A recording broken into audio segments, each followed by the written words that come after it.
Kada povežemo telefon sa računarom uz pomoć USB kabla, onda ćemo klikom na ikonicu našeg računara vidjeti ikonicu našeg telefona. Klikom na nju otvaramo ili samo jedan folder, ili ako imamo SD karticu, imat ćemo dva foldera. Da bi došli do fotografija, one mogu biti i u jednom i u drugom folderu. Ja ću sada iz foldera interne memorije pronaći fotografije. Dakle, one su u ovom folderu. Ukoliko smo sami napravili, imat ćemo i druge foldere ili će samo tu biti sve naše fotografije. Ja ću sada otvoriti jedan od foldera.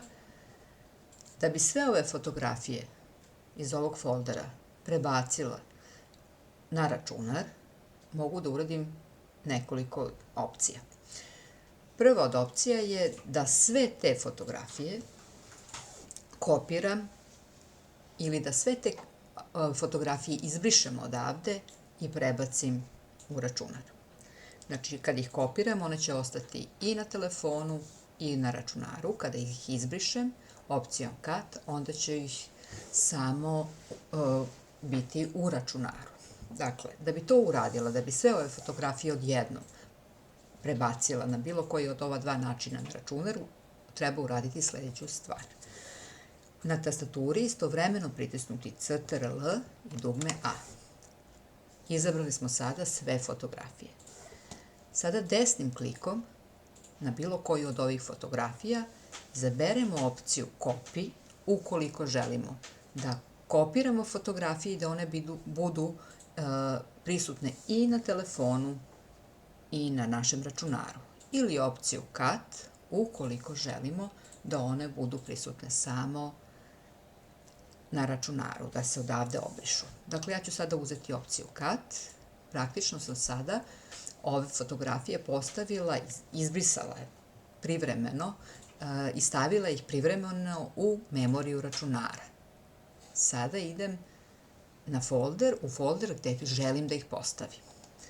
Otvorit ću fotografije, folder fotografija i sada ću napraviti jedan novi folder. Znači, otvorim folder fotografije i stavim novi folder tako što ću desni klik da uradim, opciju novi ili new, novi folder.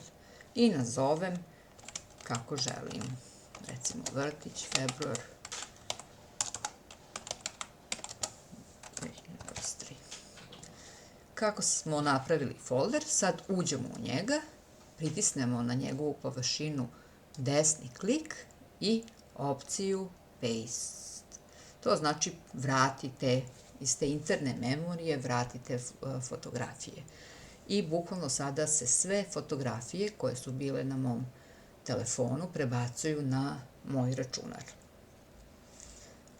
Pošto, evo, to sad će da traje, zato što je to 15 minuta, evo, to mi kaže, zato što ima jako veliki broj fotografija. Time smo, dakle, uspeli da prebacimo fotografije sa telefona na računar.